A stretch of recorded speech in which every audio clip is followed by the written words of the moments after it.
this EEC, a huge and perhaps very ambitious project, will it be a game changer and why? That's certainly our expectation. The Eastern Economic Corridor, EEC, is a flagship project of this government.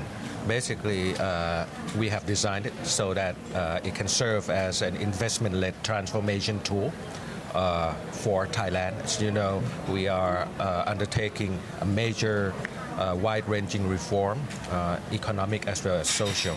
Now, the EEC represents a key area where Thailand has made very good progress in terms of industrialization. Today, I think it's the time that we again make major investments, major transformation in that area. So it will be a game changer. What will it translate to in terms of growth? Will you go back to 7% growth, for instance, or beyond? Well, that's really not our goal. Our goal is to be able to achieve sustainable growth and development.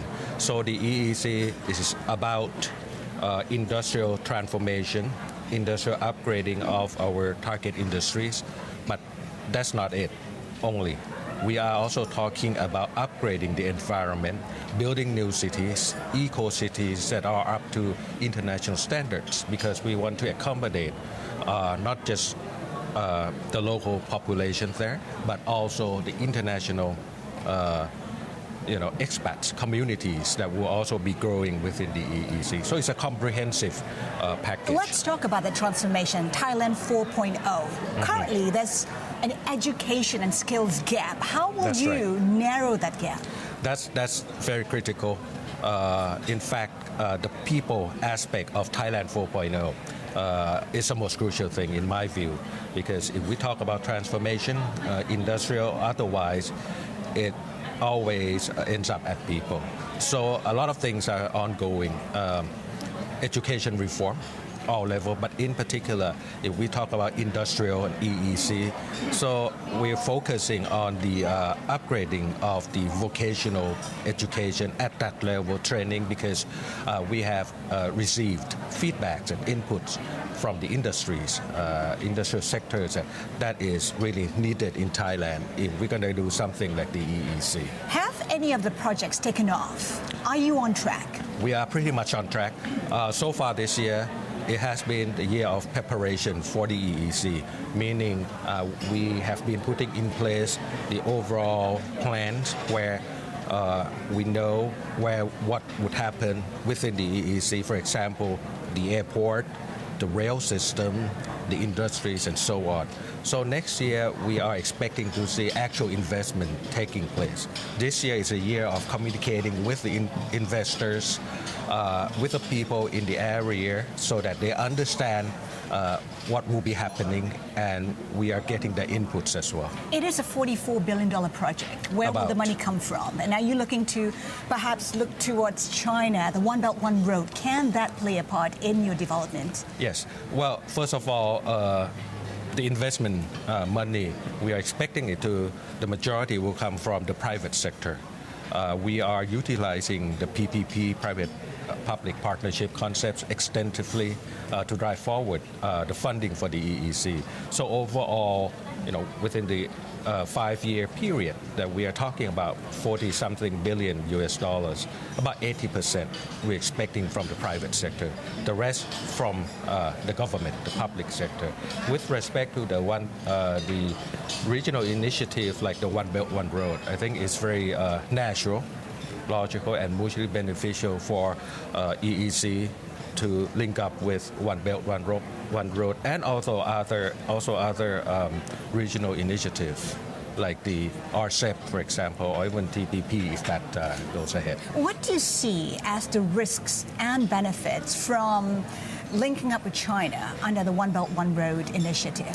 I think today any country cannot afford to just think about itself in terms of sustainable development. We need to work together and think about the region as a whole, because the world has opened up. The technology has enabled unprecedented connectivity in many dimensions. So if we think like that, then a project like EEC, initiative like EEC, will not only serve Thailand, but will serve the region as well, at least in the terms of our neighboring countries, China, and countries to the south, in fact, the entire ASEAN as well. Minister, I want to take a look at the Thai baht, one of the outperformers, pretty strong right now. How do you think that's impacting Thai businesses?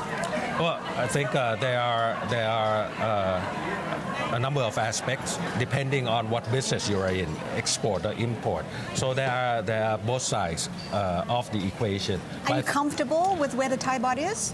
I think it is being where it reflects the market force. And of course, we have the Bank of Thailand, the Ministry of Finance that keep close watch on things. And we receive at Ministry of Industry inputs from the industry. So far, so good. People know how to adjust. Of course, but it depends on where you are.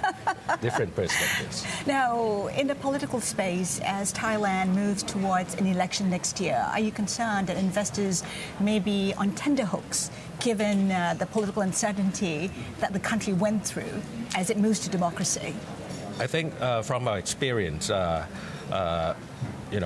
what we have been doing or focusing on very much is communicating with the investors, both local and international, that things are moving forward in a steady manner. Like the EEC, for example. We get questions all the time. What would happen after the election? A new government comes in. Would EEC continue? My answer is definitely. Why? Because we are putting in place measures, initiatives that would ensure that a major project like EEC would be able to go forward. For example, there is the EEC Act that is pending before the Parliament, will be forwarded to the National Assembly soon. Now, that act would basically ensure that the EEC project is institutionalized, has a legal basis for it to be carried forward. So that's very important to us that we put the foundation in place so that major initiatives can continue. So you're saying the rule of law will be observed, contracts will be respected. And equally important, it's necessary for us to show results, right?